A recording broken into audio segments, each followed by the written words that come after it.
السلام عليكم ورحمة الله وبركاته. الحمد لله رب العالمين، والصلاة والسلام على أشرف الأنبياء والمرسلين سيدنا محمد وعلى آله وصحبه أجمعين.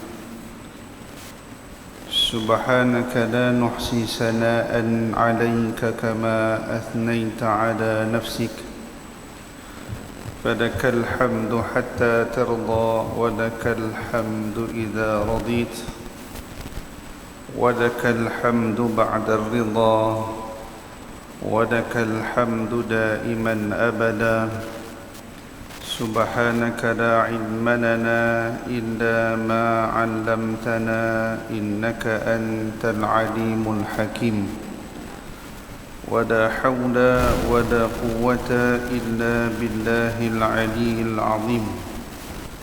رب اشرح لي صدري ويسر لي أمري، واحلل عقدة من لساني يفقه قولي. ثم أما بعد.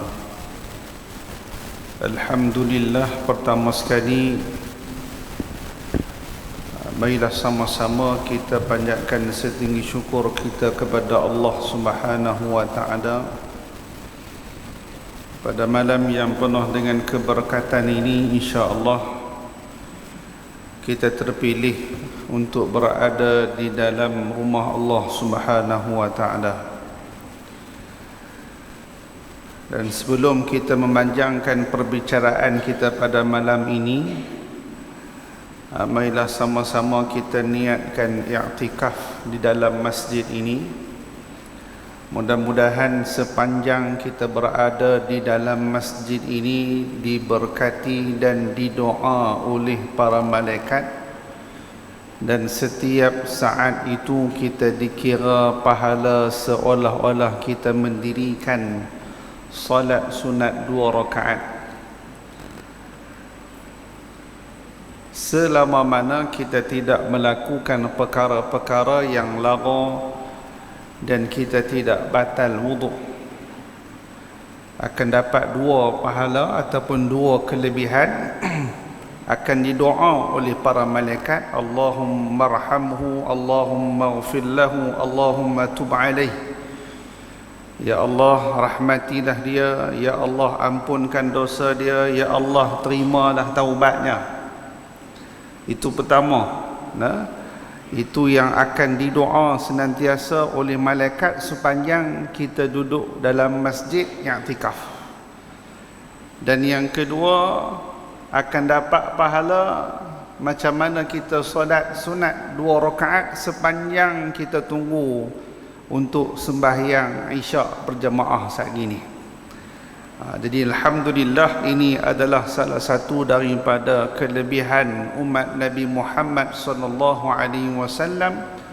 Umurnya yang pendek tetapi banyak pahala dan kebajikan yang boleh dilakukan dalam satu masa.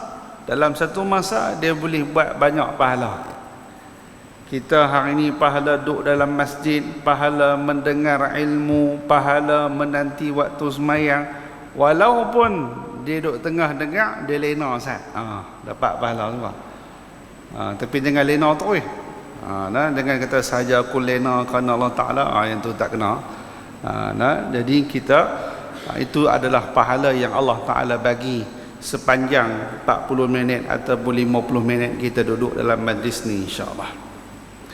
Muslimin dan muslimat yang dirahmati oleh Allah, pada malam ini saya diminta untuk menceritakan satu hal yang besar berlaku ke atas junjungan besar Nabi Muhammad sallallahu alaihi wasallam.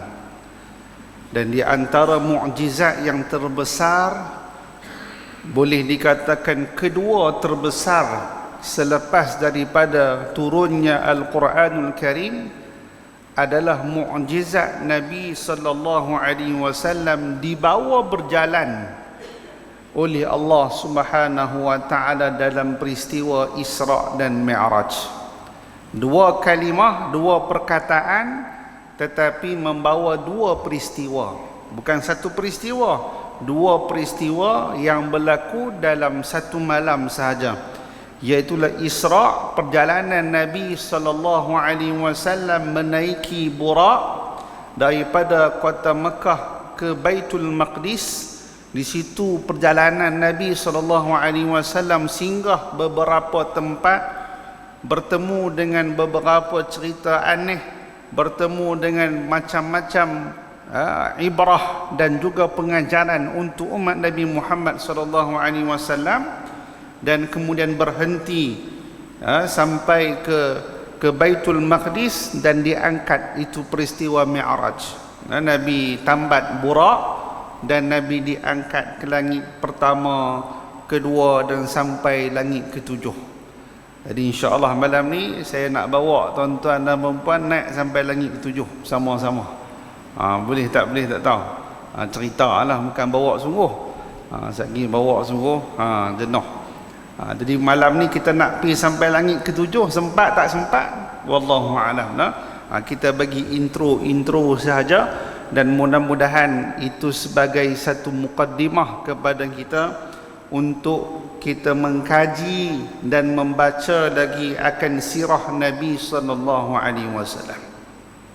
Muslimin dan muslimat yang dirahmati oleh Allah, peristiwa Isra' dan Mi'raj ini berlaku ke atas tunjungan besar Nabi Muhammad sallallahu alaihi wasallam ketika Nabi sallallahu alaihi wasallam berada di penghujung waktu sebelum Nabi sallallahu alaihi wasallam berhijrah ke bumi Madinah Al-Munawwarah.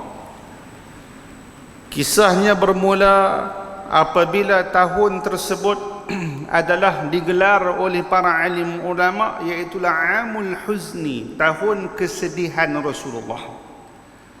Iaitulah setelah mana Nabi SAW baru saja melepasi satu pasal diboikot, lebih kurang hampir 3 tahun Nabi diboikot daripada bermuamalah dengan kaum Nabi ataupun orang yang beriman dengan Nabi SAW. Tidak boleh menjual sebarang makanan, tak boleh bercakap, dan juga tidak boleh berkahwin.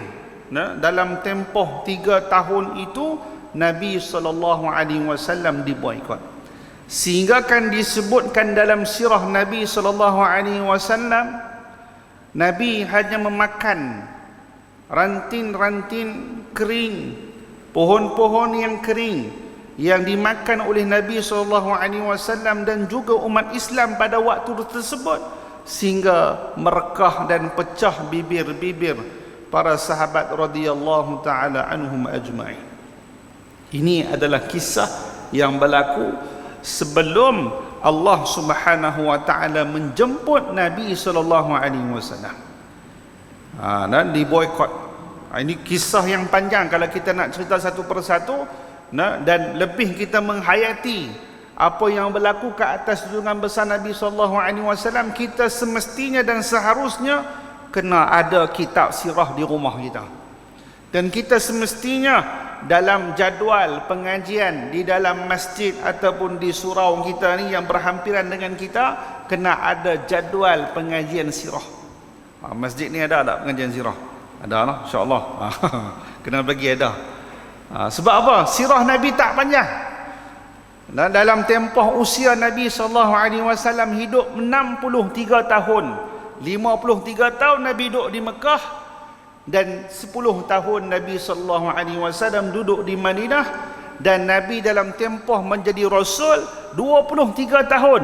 23 tahun tu 13 tahun pertama kita tahu dah kisah apa yang berlaku, dan 10 tahun Nabi SAW duduk di Madinah, dah tahu dah apa berlaku tahun pertama, tahun kedua dan ketiga dan sebagainya. Ini adalah satu jambatan untuk nak kita kasih kepada Rasulullah SAW. Mahabbatur Rasul yang sebenar bukan hanya lantunan mahabbah.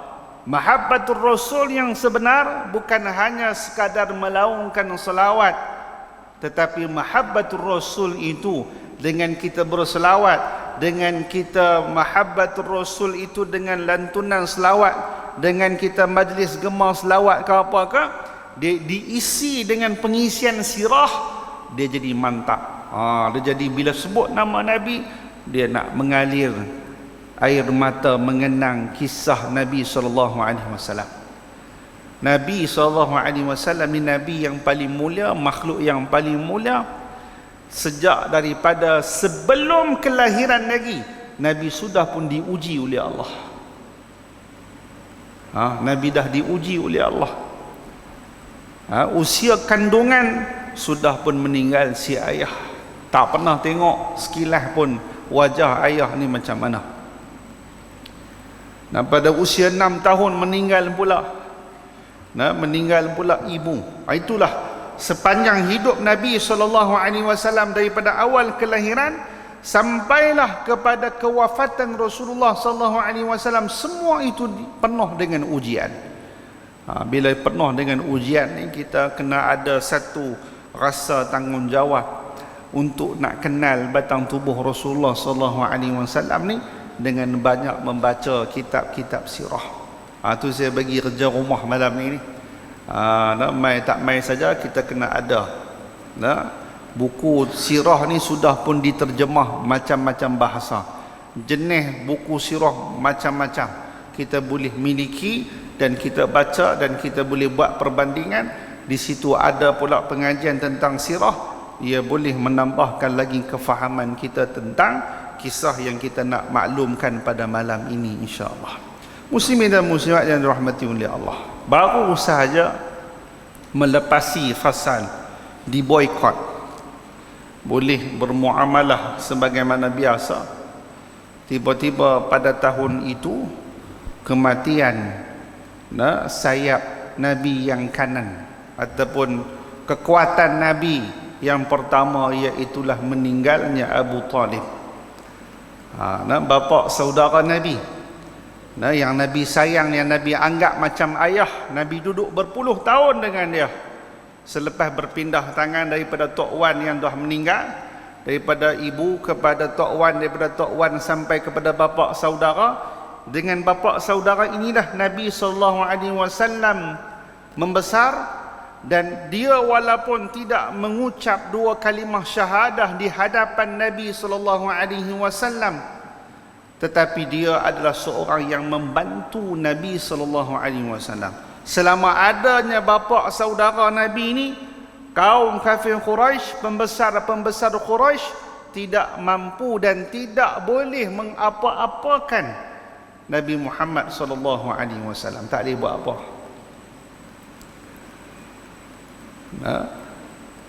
Sehingga Nabi SAW sedih, dan akhirnya Nabi rasa sangat duka cita kerana Nabi tidak mampu memberikan hidayah kepada bapa saudaranya.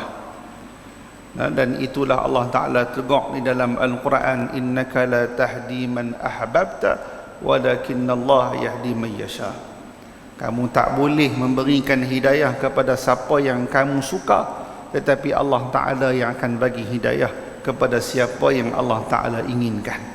Jadi kita ni alhamdulillah boleh duduk i'tikaf dalam masjid ini dengan syahadah kepada Allah dan syahadah kepada Nabi Muhammad SAW. Ini adalah satu nikmat yang besar. Nikmat yang besar. Nikmat yang Allah Ta'ala bagi bukan pada semua umat Islam yang ada pada akhir zaman. Dalam berbilion manusia yang ada pada hari ini, kita salah seorang yang boleh mengucap dua kalimah syahadah. Alhamdulillah. Alhamdulillah kita dilahirkan dalam keadaan Islam. Itu yang pertama. Dan yang kedua, Nabi Muhammad SAW dibawa pergi juga orang yang menjadi tulang belakang kepada Rasulullah SAW, iaitulah Sayyidatuna Khadijah binti Khuwailid radhiyallahu taala anha. Ini isteri Nabi yang pertama, dan Nabi tidak diizinkan untuk bernikah dengan orang lain semasa hayatnya Sayyidatuna Khadijah binti Khuwailid, karena dia sangat baik, sangat kuat ibadah, sangat sempurna di sisi Rasulullah sallallahu alaihi wasallam, tak pernah kata apa, tak pernah bangkang, tak pernah merongak, tak pernah kata apa. Ini adalah isteri yang Nabi paling sayang. Ranking yang kedua di dalam syurga selepas Maryam. Nabi tak diizinkan poligami pada waktu tersebut. Bukan nak kata hak isteri lebih hak lain tu tak berapa bagus, ummahatul mukminin, ummahatul mukminin, tetapi hak paling baik Khadijah. Ni boleh buat tajuk ceramah satu. Bagusnya masya-Allah, tak pernah merongak, tak pernah marah suami, tak pernah kata apa, ikut saja Rasulullah sallallahu alaihi wasallam. Tak ada isteri macam ni. Hak duk ada boleh tiak banyak. Boleh tiak tak habis-habis. Daripada muda sampai ketua boleh tiak situ lah. Hak tu lelaki dia duk sengak tak kata apa. Sekali-sekali marah, berkelahi 2-3 hari tak bercakap dah. Bukan pasal apa pun berkelahi, pasal TikTok yang berkelahi. TikTok zaman lah lelaki bini berkelahi pasal TikTok, zaman lah lelaki bini berkelahi pasal Facebook. Ini yang berlaku zaman sekarang. Zaman Nabi SAW, hatta kalau Nabi ini balik daripada terima wahyu menggigil, Sayyidina Khadijah tak kata apa, tak orang kata apa, tak merongak ni pasal apa ni, main mana ni, apa duk gigi lagu ni, apa semua, tak ada. Terus menenangkan Nabi, selimutkan Nabi, dan memberikan layanan yang sempurna kepada Rasulullah sallallahu alaihi wasallam. Bila dua orang ini dibawa pergi oleh Allah, Nabi sangat sedih pada waktu tersebut. Dan Nabi ini sangat bersabar di atas ujian yang Allah Ta'ala beri. Maka pada waktu itu Allah Ta'ala katakan Nabi SAW sudah lulus ujian, dan Nabi arahkan Jibril untuk turun membuat undangan khusus untuk dibawanya Nabi SAW bertemu dengan Allah. Ini bertemu dengan Allah inilah. Dijemputnya Nabi daripada rumah Nabi SAW. Tengah malam, Nabi pun tak tahu persiapannya macam mana, sebab apa diundang, tetapi Nabi hanya menjalani kehidupannya secara biasa, bersabar di atas ujian. Allah Ta'ala jemput Nabi SAW, dan Jibril datang dengan wajahnya yang sebenar. Jibril datang dengan wajahnya yang sebenar. Nabi SAW menyebut, aku pernah jumpa Nabi dengan wajah yang sebenar hanya beberapa kali saja, 2 kali. Yang pertama waktu di Gua Hira, dan yang kedua adalah pada peristiwa Isra dan Mi'raj. Yang lain daripada itu, Nabi bertemu Jibril dengan rupa parasnya lelaki, boleh menyerupai seorang lelaki.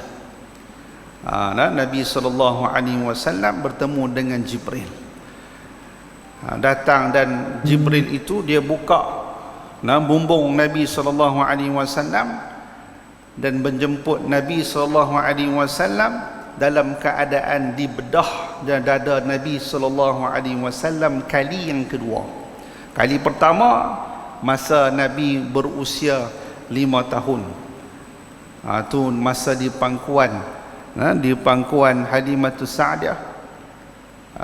Di Nabi SAW sedang bermain dengan kawan-kawan satu susuan Nabi SAW, tiba-tiba datang Jibril yang menyerupai seorang lelaki, bedah Nabi hidup-hidup. Ni canggih tak canggih, hidup-hidup tak sakit. Kita ni hak moden pun kena abuse juga. Hak ni bedah, kemudian dicucinya dada Nabi SAW, dan kemudian dijahit semula, dan diletakkan khatam an-nubuwah di belakang Rasulullah sallallahu alaihi wasallam. Itu menurut pandangan Ibnu Hajar yang menyatakan bahawa itulah pada usia 5 tahun sudah ada khatam nubuwah di belakang Rasulullah yang terpahat Muhammad Rasulullah. Bukan lahir-lahir dah ada. Itu. Dan kali yang kedua adalah dalam peristiwa Isra dan Mi'raj. Dalam peristiwa Isra Mi'raj ini Allah Subhanahu wa taala meminta Jibril sekali lagi membedah dadanya dan menyuci dada Nabi sallallahu alaihi wasallam, hati Nabi sallallahu alaihi wasallam. Dan pada waktu itu dijahit semula dan ia nampak bekas belahnya dada Nabi sallallahu alaihi wasallam. Kalaulah Nabi buka baju, sahabat-sahabat Nabi nampak akan belah dada Nabi sallallahu alaihi wasallam. Ini adalah mukjizat dan banyaknya mukjizat Rasulullah sallallahu alaihi wasallam yang telah diturunkan oleh Allah Subhanahu wa taala. Jadi dalam perjalanan Nabi sallallahu alaihi wasallam daripada Mekah ini yang sebagaimana dirakamkan oleh Allah dalam surah Al-Isra, Subhanallazi asra bi'abdihi lailan minal masjidil haram ilal masjidil aqsa alladzi barakna hawlahu linuriyahu min ayatina innahu huwas samiul basir. Sadaqallahul azim. Maha suci Allah. Nampak ayat ni dia bagi satu pengajaran kepada kita. Maha suci Allah. Allah Ta'ala menafikan siap-siap. Ayat ni, peristiwa Isra' Mi'raj ni adalah satu peristiwa akidah, peristiwa yang mana nak menyucikan Allah Subhanahu wa taala jauh daripada bersifat sebagaimana sifatnya makhluk.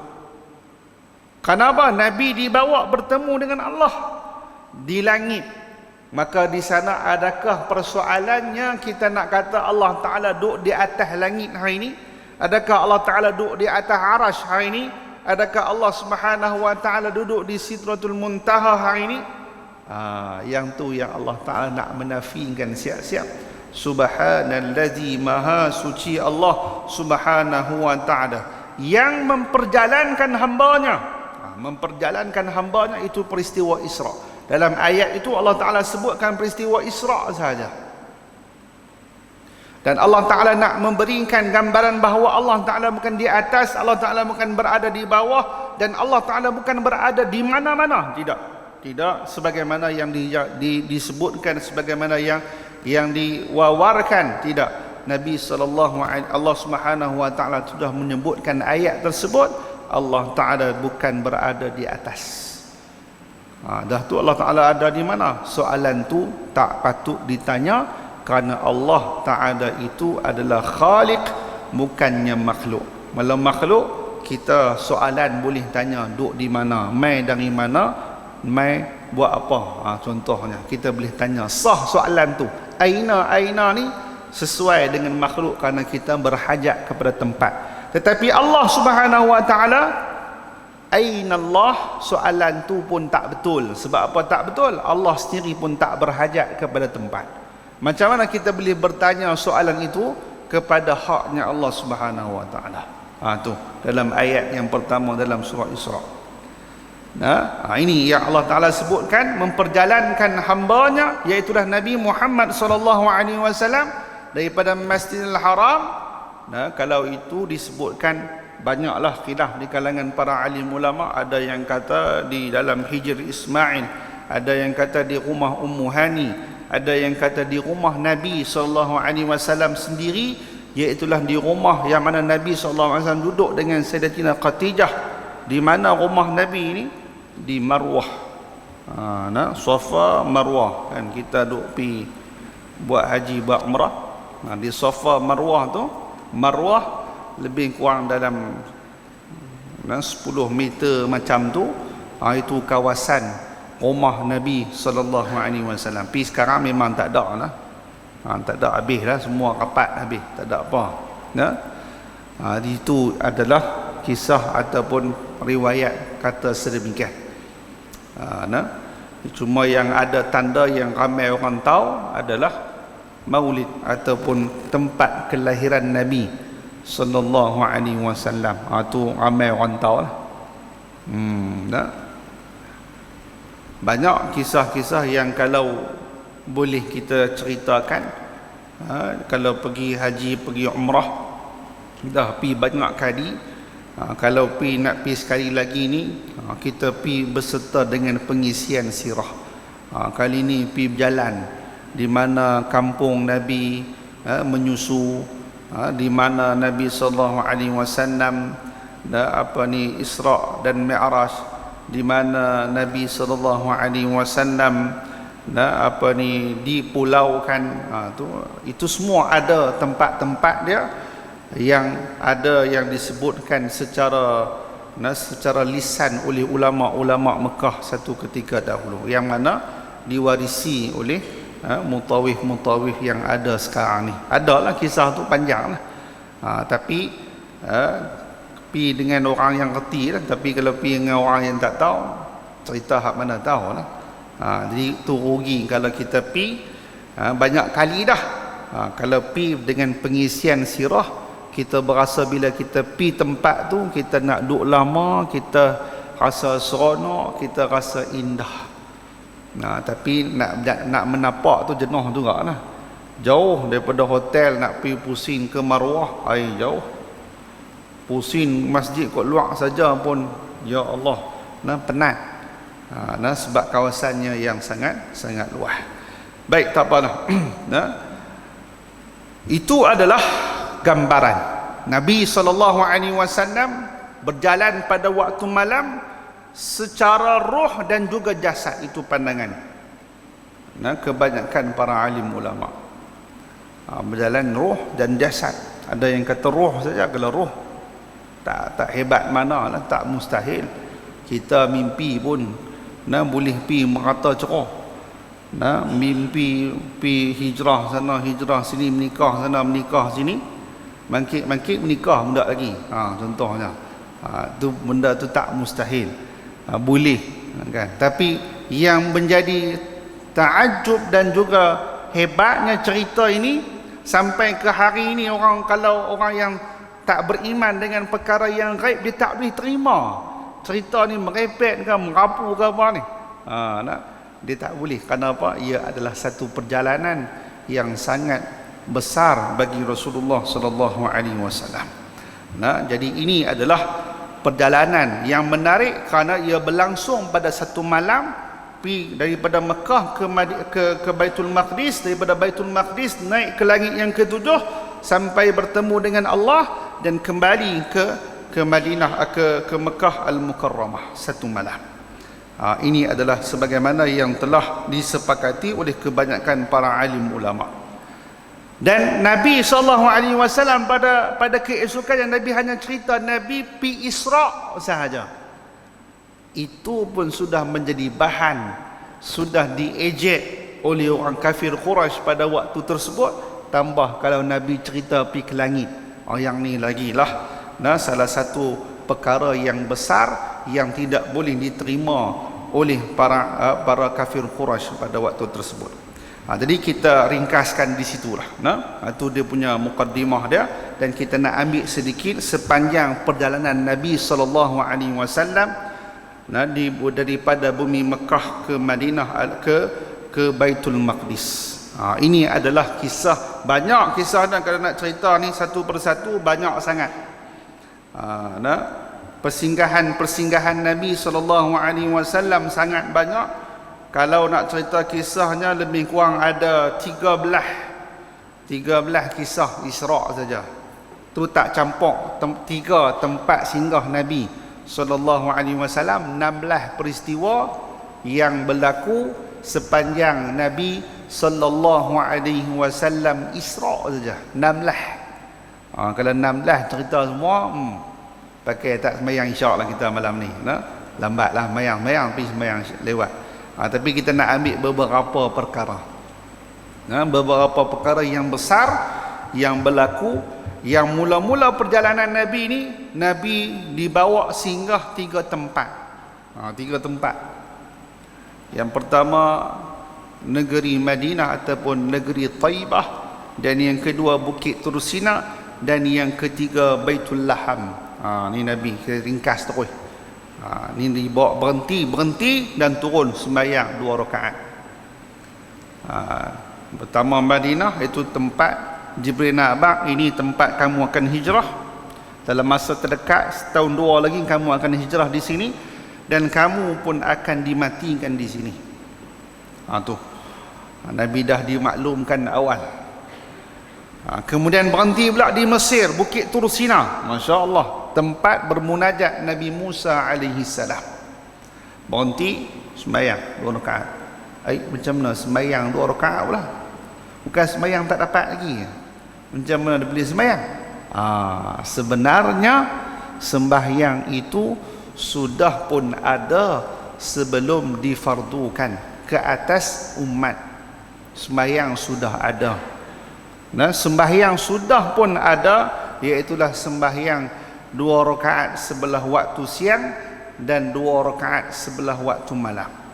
Tu sembahyang yang ada pada zaman itu, tetapi tidak disyariatkan 5 waktu sebagaimana yang Nabi SAW ambil. Kita ni tak pernah fikir ke? Kan kisah Nabi SAW bukan 3 tempat ni saja Nabi semayang. Sampai ke Baitul Maqdis Nabi semayang lagi. Dan pada waktu tu Nabi menjadi imam, menjadi imam kepada seluruh para rasul alaihi wassalatu wassalam. Dah tu semayang apa pula? Kan? Macam mana boleh semayang? Padahal semayang baru nak pergi ambil. Sudah ada semayang. Kan ayat yang awal, antara ayat yang awal turun kepada Nabi SAW selepas Iqra, Nabi dipanggil ya ayyuhal muzammil, wahai orang yang berselimut, orang yang berkelumbung. Nabi kan duk menggigil. Nabi buka saja kain selimut, Jibril memanggil namanya ataupun ada suara yang panggil ya Muhammad, ya Muhammad. Suara duk bunyi lagu tu, panggil nama. Kita dengar tengah-tengah malam pun kecut perut tu lah. Ni panggil dengan wajah Jibril yang sebenar. Pada waktu tersebut ayat dia apa? Qumil laila illa qalila, bangunlah kamu waktu malam walaupun sedikit. Tu bangun malam buat apa? Qiyamul lail, sembahyang. Sudah ada sembahyang pada waktu tersebut, sudah ada. Tetapi tidak ada waktu yang khusus sebagaimana hari ini. Ini adalah benda yang ilmu baru kita tahu. Sembahyang ni sudah ada, dan di antara syariat yang diberikan oleh Allah Subhanahu wa taala waktu Nabi duduk di Mekah adalah sembahyang. Yang lain semua duduk di Madinah, puasa, zakat, haji, jihad, semua di Mekah. Satu-satunya ibadah yang disyariatkan oleh Allah di bumi Mekah adalah sembahyang. Dan itulah juga pandangan yang sahih menyatakan bahawa kiblat asal umat Islam memang Mekah. Kiblat kita ni memang Mekah. Cuma bila Nabi SAW berhijrah ke Madinah, Nabi SAW melihat ada orang-orang Yahudi. Orang-orang Yahudi ni mereka menghadap kiblat ke Baitul Maqdis. Pada waktu tu Nabi SAW dia kata tak apalah kot, kita ra'i. Kot-kotlah. Orang-orang Yahudi ni bila kita ra'i mereka menghadap kiblat yang sama ke Baitul Maqdis, mereka nak bersama dengan kita, mereka nak duduk dengan kita, mereka nak bersama dengan agama Islam yang akhirnya ini adalah Nabi di kalangan bangsa Arab. Kan orang Yahudi dia pun tak terima Nabi di kalangan bangsa Arab. Sepanjang Nabi bermula Nabi Allah Isa alaihissalam sampai Nabi Isa semua Yahudi. Tiba-tiba disebutkan dalam kitab mereka Nabi akhir zaman adalah di kalangan bangsa Arab. Mereka tak boleh terima kerana mereka dah terlalu ta'assub dengan bangsa dan kaum mereka. Nabi nak meraihkan, Nabi menghadap ke arah Baitul Maqdis. Selang beberapa bulan, disebut dalam Sunan Tirmizi, beberapa bulan Nabi mendengar kata-kata sinis daripada orang-orang Yahudi, daripada sahabat-sahabat Nabi. Orang Yahudi kata, hampa tengok Nabi hampa pun menghadap kiblat ke arah kiblat kami. Maksudnya agama kami ni agama betul lah, hampa tak betul. Nabi betapa kecewa dengar macam tu, dan itulah berlakunya Nabi SAW senantiasa memandang ke langit, dan Nabi SAW sangat rindu untuk kembali menghadap ke arah Kaabah Al-Musharrafah. Ini adalah salah satu kisah yang menarik, yang sebenarnya memang kiblat asal umat Islam adalah di Baitullah Al-Haram, di Mekah Al-Mukarramah. Kenapa? Di situlah Nabi memulakan sembahyang, dan daripada Mekah lagi Nabi sembahyang. Takkan Nabi duduk di Mekah, Nabi menghadap kiblat ke Baitul Maqdis? Tidak, Nabi menghadap kiblat ke Mekah Al-Mukarramah. Itu dia, tu cerita dah. Jadi yang ketiga, Nabi berhenti di Baitul Laham.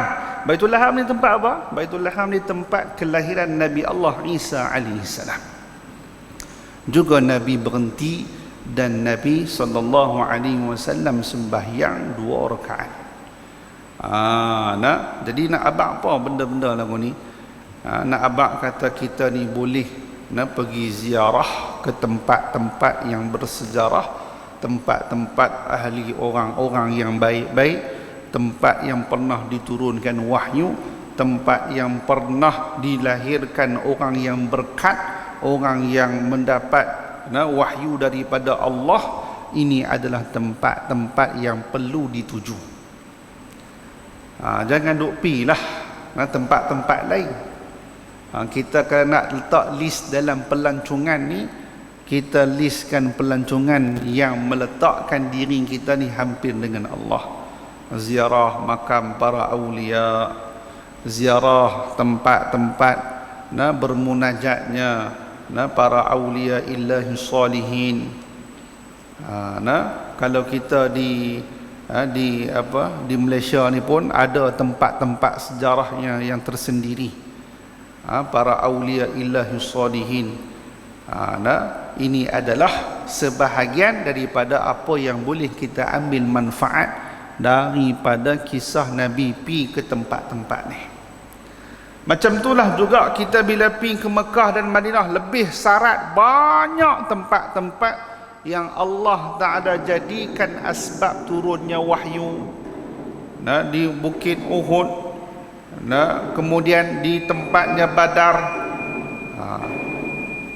kemudiannya Allahumma salli ala sayyidina Muhammad di Bir Ali, tempat miqatnya bagi ahli Madinah. Semua tempat-tempat itu kita sunat ziarah dan mengambil i'tibar di atas apa yang telah berlaku ke atas Nabi Muhammad sallallahu alaihi wasallam. Itu ziarah. Ziarah, kita pergi ziarah dan mengambil manfaat. Jadi dalam ziarah kita ni bukan ziarah nak seronok, ziarah untuk menambah iman dan amal. Jadi itu tempat-tempat macam tu yang kita kena tuju. Macam masya-Allah tabarakallah, kita kawasan-kawasan kita di sebelah wilayah Nusantara ini banyak. Antaranya kalau di Indonesia ada wali-wali Songo. Kita ziarah bukanlah kita teruja dengan karamat yang ada kepada mereka, tidak, tetapi kita teruja dengan usaha dakwah yang dilakukan oleh mereka. Ini yang dekat-dekat ni. Sunan Bonang antara yang hebat, masya-Allah tabarakallah. Banyak kisah-kisah ajaib yang berlaku dalam peristiwa mereka ini menuju kepada Allah dan berdakwah kepada Allah Subhanahu wa taala. Ada satu kisah yang diriwayatkan, Sunan Bonang ni dia duduk tengah berzikir, tiba-tiba zikirnya terputui. Zikir-zikir putui. Sampai masa tali reput putui. Jadi masya-Allah, anak-anak murid pakat duk cari. Ada 99 biji tasbih. Yang ke 100 tu tak jumpa. Yang ke 100 tu tak jumpa. Jadi yang tak apalah, ikat balik jadi 99, 33, 33, 33 ikat. Kan?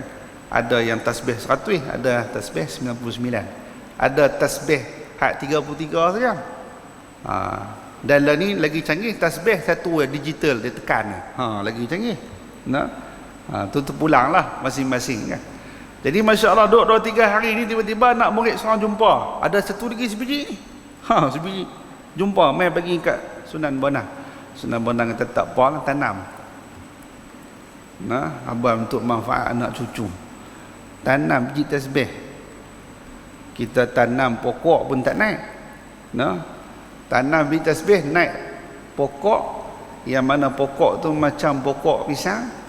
Nah, jantung tu macam jantung pisang tapi tak ada buah. Kopek-kopek kulit ada biji tasbih dalam tu. Dan biji tasbih tu siap ada lubang ada. Nah, kalau siapa yang pergi kawasan tu, memang kawasan tu je tumbuh pokok tu, tanam tak lain tak naik. Nah, sampai sekarang ada. Dan saya pun ada 2-3 orang hadiah tasbih Sunan Bonang. Memang masya-Allah teruja tengok tu. Dia dah macam biji pisang betul. Nah, ringan, dia ada lubang siap-siap masuk. Itu karamah Allah Taala bagi. Bukan kita pi nak minta nombor ekor tu. Kita pi tu nak abang kata masya-Allah, ada orang soleh di sini.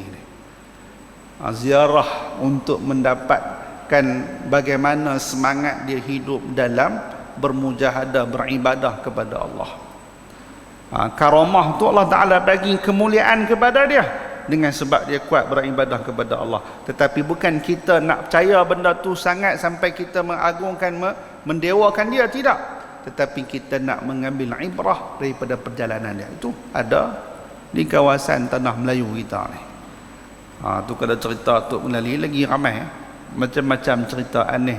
Karamah-karamah yang Allah Ta'ala berikan. Itu yang dekat. Kalau yang jauh-jauh, itu banyak dan macam-macam kisah yang berlaku. Ini adalah apa yang kita boleh ambil. Nabi SAW tunjuk sunnahnya adalah singgah tempat ada orang-orang yang saleh, tempat bekas orang-orang yang saleh untuk pergi ziarah, untuk kenal, untuk tahu. Dan ini adalah sebahagian daripada sunnah para alim ulama memperingati haul. Haul ni maksud bukan haul pusingan zakat dan sebagainya. Bila datang kematian ulama, kita ingat tahun kematian dia, tahun kelahiran dia, supaya menceritakan kelebihan-kelebihan ulama ni semasa hidup. Supaya apa? Supaya menghidupkan hati orang yang masih lagi hidup. Nak ambil ibrah daripada perjalanan hidup mereka. Baik, ini adalah sebahagian daripada apa yang Nabi SAW singgah. Dan kemudian dalam perjalanan Nabi, bayangkan burak ni binatang paling laju, burak ni cahaya. Sekali dia melangkah jauh, sejauh mata memandang itu sampai tempat. Burak ni kenderaan rasmi seluruh para rasul alaihi wassalatu wassalam. Dia ni lebih kecil daripada kuda dan lebih besar daripada keldai. Itu saiz dia disebutkan dalam kitab Asy-Syifa' bi Ta'rifil Huquqil Mustafa. Masa dia nak naik ni, dia seolah-olah macam belagak sikit. Kerana dia ni kenderaan rasmi Nabi, kenderaan rasmi Rasul-Rasul. Dia macam mengelak sikit. Jibril tepuk belakang dia, kata, kamu kenalkah siapa yang akan naik di belakang kamu ni? Adalah junjungan besar Nabi Muhammad, Sayyidul Khalaiq. Satu insan yang paling mulia di sisi Allah Subhanahu Wa Taala, penghulu bagi segala rasul. Maka dia gemuruh dan dia binatang yang paling laju. Dalam binatang hak paling laju tu, merentas daripada Mekah ke Baitul Maqdis, sempat Nabi melihat 13 peristiwa. Yang ni pun dia dah tak masuk akal. Laju macam mana slow pula. Laju tapi digambarkan 13 kisah daripada apa yang berlaku dalam peristiwa Isra saja. Yang ni yang banyak saya nak ambil satu lah. Satu cukup lah kot. 13 lagi 12 pakat cari. Kalau cerita semua pakai tak dan. Ada satu kaum yang mana pada waktu itu mereka sedang menggunting lidah dan bibir mereka sendiri. Satu kaum. Nabi nampak dalam perjalanan Isra' Nabi sallallahu alaihi wasallam, Nabi nampak depa ambil gunting, yang gunting itu daripada api, dan kemudian mereka menggunting berkali-kali lidah dan juga bibir mereka. Dan bila depa dah gunting, depa dah kerak lidah depa sendiri, bibir depa sendiri, bercantum balik, kemudian gunting pula. Sayyidina Rasulullah sallallahu alaihi wasallam bertanya, siapakah itu wahai Jibril? Maka Jibril menjawab, itulah orang yang membuat fitnah dan mengatakan sesuatu yang dia sendiri, yang dia sendiri pun tak tahu benda tu betul tak betul, dan dia tuduh tu tak tahulah benda tu orang buat ataupun tidak. Masya Allah, tabarakallah. Hak ni realiti zaman kita hari ni banyak ada berlaku. Dengan kelebihan Facebooknya, dengan kelebihan Instagramnya, kelebihan TikToknya, apalagi Twitternya. Hak tu yang saya tahulah 4 ni. Hak lain tu banyak lagi kot. Banyak lagi. Kadang-kadang kita suka ambil sesuatu daripada orang untuk kita ni jadi viral. Ni kalimah anak-anak muda kita duk guna ni. Dia sanggup untuk jadi viral. Dia tak kisahlah benda tu betul ke tak betul ke, tapi dia nak jadi orang nombor 1 menyebarkan berita tersebut. Yang penting aku boleh viral. Bila dah viral, TikTok boleh bayar aku. Dah jadi viral, YouTube boleh bayar aku. Dah jadi viral, Facebook boleh bayar aku. Tu dia. Nampak, dia mendahulukan bayaran dunia berbanding dengan dia ni tak tahu di akhirat nanti dia akan jadi orang yang serugi-ruginya, orang yang paling muflis, kerana dia sudah menuduh seseorang yang bahkan orang tu belum tentu buat ataupun tidak. Dan kalaupun sungguh orang tu buat, apa sebab kamu nak menfitnah dia ataupun kamu nak muka aib dia lagi? Allahu Akbar. Allahu Akbar. Kita sangat risau zaman kita hari ini, dengan pelbagai tawaran, dengan pelbagai imbuhan yang diberikan, nampak dunia tu sehingga kita sanggup melakukan perkara yang haram di sisi Allah Subhanahu Wa Taala. Ini yang saya rasa sangat relate lah dengan situasi semasa pada hari ini. Contoh lah, ini saya habaq saja. Betul tak betul, wallahu a'lam bissawab. Apa yang berlaku di Selangor, 3 dos baru boleh masuk masjid. Sembahyang Jumaat tak ada 3 dos, tak boleh masuk. Tuan-tuan, saya nak tanya ikhlas lah tuan-tuan, semua perempuan hak ada belakang ni. Sepanjang kita duk dengar lah, yang kita duk list masjid ni, daripada utara sampai ke Bumi Sabah, berapa masjid hak buat lagu tu?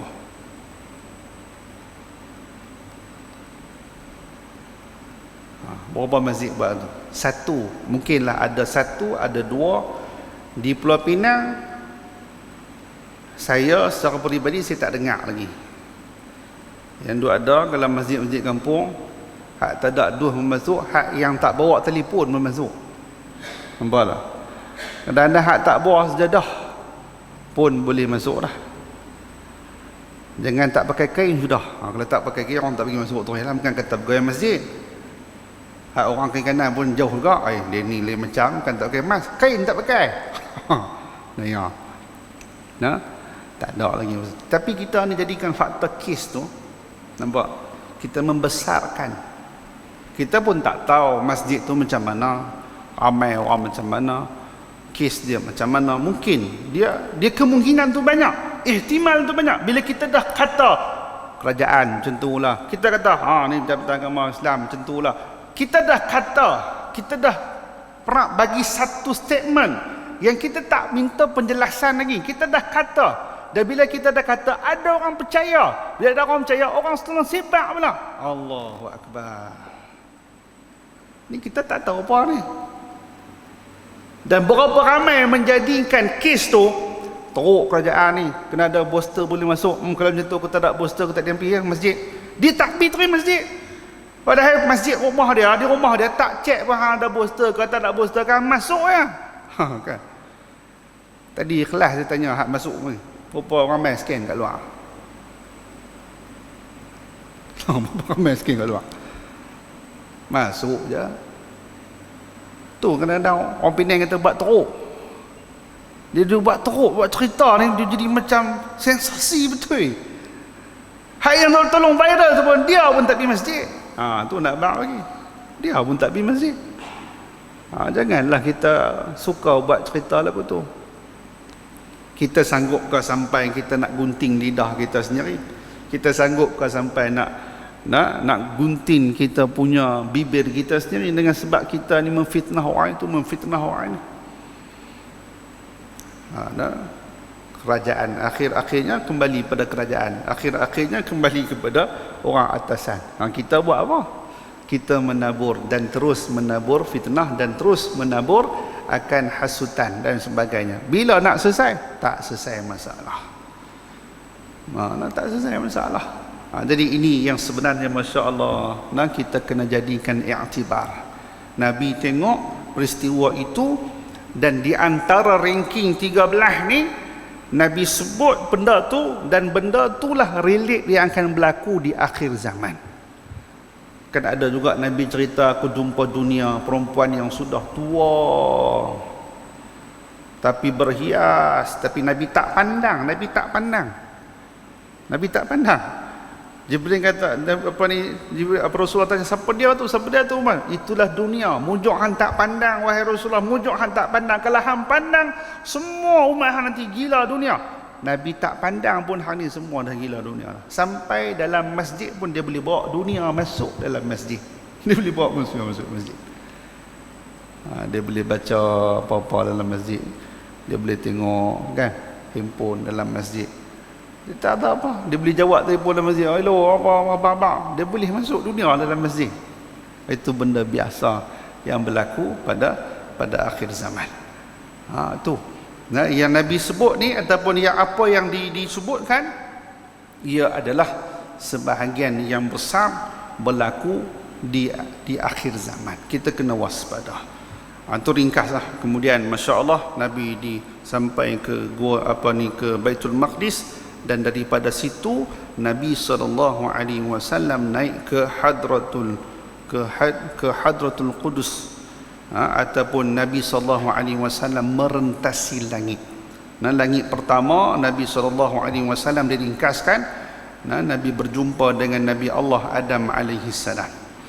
Nabi berjumpa dengan Nabi Allah Adam alaihissalam, dan di situ juga berlaku kisah yang Nabi bertemu dengan orang yang memakan riba dan memakan harta anak yatim, dan melihat orang yang berzina, dan semua itu ada pada langit yang pertama, dengan gambaran yang Nabi SAW melihat semua perkara itu berlaku. Dan Nabi SAW berpindah ke langit yang kedua. Disebutkan oleh Ibnu Katsir dalam kitab Bidayatu wal Nihayah, perjalanan daripada langit pertama langit kedua 500 tahun perjalanan. 500 tahun perjalanan, dan tebal langit tu pun 500 tahun perjalanan. Tu dia memang tak sampai kita ni. Yang kata dunia ni ada matahari, ada bintang, ada bulan, itu masih dalam radar langit dunia yang kita pun tak tahu penghujung langit pertama tu di mana. Kita pun tak tahu, tak boleh pergi. Langit kedua ni Nabi SAW bertemu dengan Nabi Allah Isa alaihissalam dan Nabi Allah Ta'ala Yahya alaihissalam. Nabi Isa, Nabi yang akan turun. Dan Nabi SAW bertemu dengan Isa dalam keadaan jaga, dalam keadaan Nabi Isa masih hidup. Nabi Isa masih hidup. Maka itulah pandangan ulama menyatakan bahawa sahabat Nabi yang paling mulia adalah Nabi Isa. Kenapa? Kerana Nabi Isa melihat Nabi dan Nabi Isa ada umat yang tersendiri. Nabi juga Rasul. Apa ta'arif sahabat? Man laqiyan Nabi sallallahu alaihi wasallam, siapa yang bertemu dengan Nabi secara hidup, maka Nabi Isa bertemu Nabi secara hidup. Hak lain semua jumpa Nabi secara alam roh. Kerana apa? Kerana semua sudah meninggal. Nabi Isa tak meninggal lagi. Nabi Isa tidak meninggal lagi. Ada sampai sekarang siapa nak jumpa dengan Nabi Isa boleh pergi langit kedua. Boleh pergi dah. InsyaAllah. Langit ketiga kita ringkas lagi, bertemu dengan Nabi Allah Yusuf alaihissalam. Semua ni Nabi cerita dalam kitab Syama'il. Nabi Adam macam ni, Nabi jumpa dengan Nabi Isa, rupa dia macam sahabat ni. Nabi jumpa dengan Nabi Yusuf, rupa dia macam sahabat ni. Semua segak-segak. Sahabat Nabi dah segak dah. Nabi Yusuf adalah orang yang paling segak, tapi ada di kalangan sahabat Nabi yang sama macam rupa Nabi Yusuf. Kalaulah sahabat Nabi pun sama macam Nabi Yusuf, Nabi Muhammad macam mana? Lagi segak. Tidak terperi segaknya Nabi Muhammad sallallahu alaihi wasallam. Dan kemudian langit yang keempat bertemu dengan Nabi Allah Idris alaihi salam. Langit yang kelima bertemu dengan Nabi Allah Harun alaihi salam. Dan yang langit yang keenam Nabi sallallahu alaihi wasallam bertemu dengan Nabi Musa alaihi salam. Nabi Musa ni dan Nabi sallallahu alaihi wasallam melihat umat Nabi sallallahu alaihi wasallam yang seramai 70,000 umat Nabi yang akan masuk dalam syurga tanpa hisab. 70,000 orang. Siapa 70,000 orang ni? Kita manusia yang Islam dia bilion dah. Daripada zaman Nabi sampai zaman kita dah berapa bilion, tapi ada 70,000 umat Islam, umat Nabi Muhammad sallallahu alaihi wasallam masuk syurga tanpa hisab. Nabi dah tahu dah siapa dia. Ni 70,000 ni pun intro yang kita boleh bagi pada malam ni. Dan langit yang ketujuh, maka Nabi sallallahu alaihi wasallam bertemu dengan Nabi Allah Ibrahim alaihi salam. Nabi Ibrahim alaihi salam yang duduk di berbetulan dengan Baitul Ma'mur, dan Baitul Ma'mur itu adalah kiblat ataupun tempat malaikat tawaf, dan ia bertepatan dengan Baitullah Al-Haram di Mekah Al-Mukarramah. Dan pada waktu itu Nabi Ibrahim mengajarkan satu zikir kepada umat Nabi Muhammad sallallahu alaihi wasallam. Kata Nabi Allah Ibrahim alaihi salam, suruhlah umat kamu ini menanam tanaman syurga dengan membaca dengan bacaan ini. Apa dia bacaan ni? La hawla wa la quwwata illa billah. La hawla wa la quwwata illa billahil aliyyil azim. Itu kita tambah. Tumbuh satu pohon dalam syurga. Ataupun dalam riwayat yang lain, Nabi Ibrahim kata, sampaikan salamku kepada umatmu. Kita pun jawab, dan kemudian ajarkan kepada mereka satu kalimah, subhanallah walhamdulillah wa la ilaha illallah wallahu akbar wa la hawla wa la quwwata illa billahil aliyyil azim. Sebut itu, akan ditanamlah sepohon syurga ataupun sepohon pokok di dalam syurga. Kalaulah sehari kita sebut 100 kali, dah ada 100 pokok dalam syurga. Kalau setahun, kalau 2 tahun kita beramal sedemikian, berapa ribu juta dah pohon yang kita tanam dalam syurga. Kalau tanah di dalam syurga, pohon dalam syurga, takkan tuan dalam neraka. Tu. Jadi jangan kita abaikan zikir ni. Subhanallah walhamdulillah wa la ilaha illallah wallahu akbar wa la hawla wa la quwwata illa billahil aliyyil azim. Kita baca banyak-banyak, dengan niat insya-Allah mudah-mudahan bila kita dah tempah tanah dalam syurga, tuan pun akan duduk dalam syurga. Itulah langit yang ketujuh, dan di sana adanya tangga yang seterusnya untuk ke tempat yang seterusnya yang malaikat Jibril pun tak boleh pergi. Yang boleh pergi hanyalah Nabi Muhammad sallallahu alaihi wasallam. Yang boleh pergi ni Nabi Muhammad. Malaikat tak boleh pergi, nabi-nabi yang lain pun tak boleh pergi. Hanya yang boleh pergi itu adalah roh Nabi Muhammad sallallahu alaihi wasallam. Maka jasad Nabi itu lebih kuat berbanding dengan Jibril. Roh Nabi itu lebih kuat berbanding dengan Jibril. Jibril kalau pergi juga hancur. Tu yang kata 600 sayap, kalau buka habis tertutup timur dan barat. Besar tu Jibril, tetapi tak mampu menandingi kekuatan Rasulullah sallallahu alaihi wasallam. Tu kisah panjang lah kalau kita nak cerita. Dia adalah satu kisah Isra' Mi'raj oleh Imam As-Suyuti, dan juga yang dikang oleh Syekh Muhammad Alawi Al-Maliki dalam bahasa Arab, dan diterjemahkan dalam bahasa Melayu oleh almarhum Syekh Ahmad Fahmi Zamzam. Yang tu kalau saya boleh cadangkan tu depan, kalau masuk bulan Rajab kita baca kitab tu, kita diskusi buku bahasa Melayu, kita baca bagi habis. Mungkin kuliah maghrib start 1 Rajab, semua kitab-kitab ditangguhkan, tok atas meja ni, ustaz ni mai baca sikit, habis bulan Rajab, habis peristiwa Isra' Mi'raj. Semua tahu itu menarik. Dibaca satu-satu. Baca malam ni tak puas malam ni dia sebut intro saja, dan disitulah terimalah ibadah sembahyang, yang mana sampai ke langit yang ke-9. Agresifnya Nabi Musa alaihi salam, dia minta supaya dikurangkan, sehinggalah sampai ke hari ini kita dikurangkan kepada 5 waktu saja. Tu hakikat sembahyang.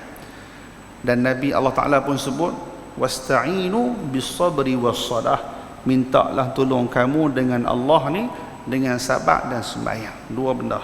Sembahyang penting, sabar penting dalam kehidupan kita. Tapi bila masyarakat kita hari ini menidakkan sembahyang, 80% kajian menyebutkan umat Islam di Malaysia tinggal sembahyang.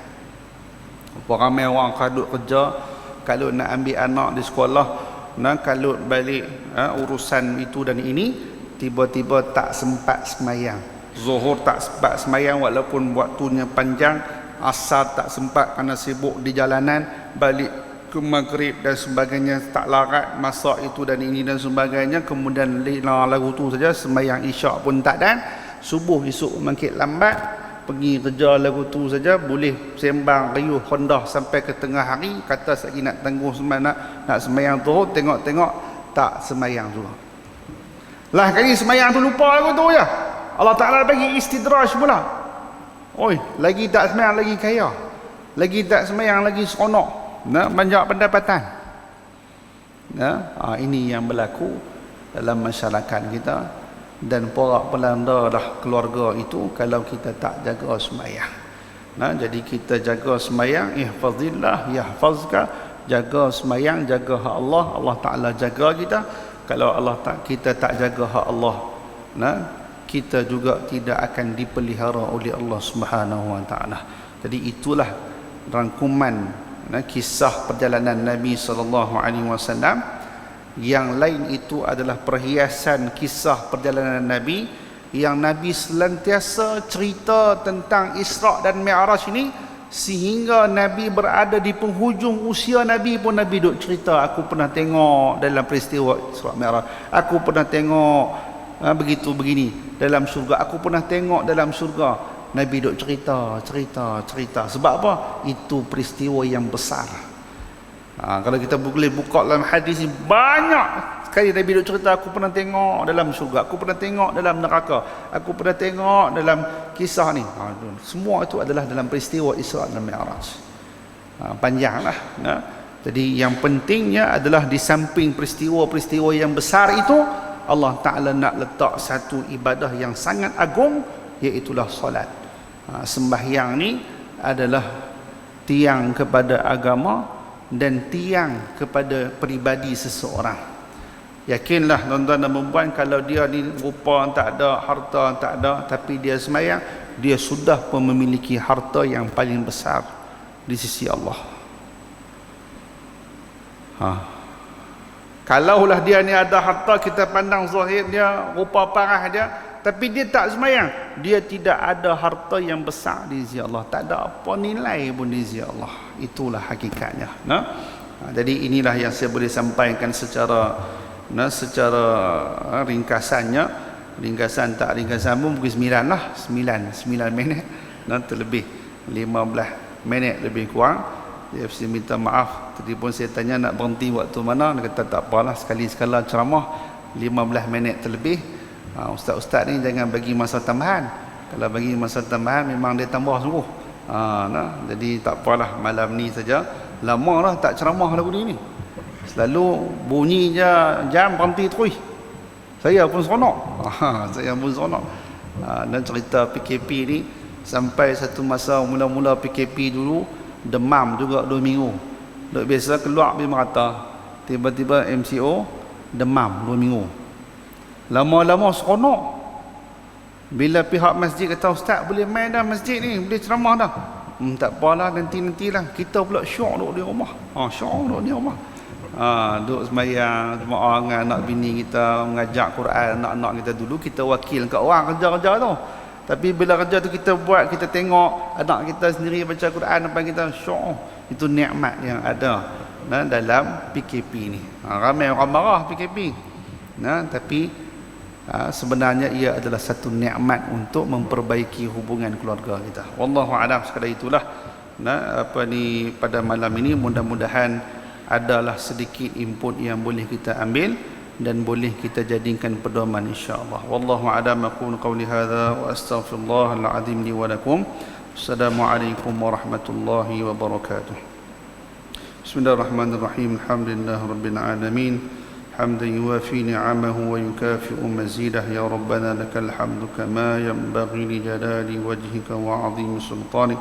اللهم فقهنا في الدين وعلمنا تأويل. اللهم اهدنا واهد قومنا فإننا لا نعلمون.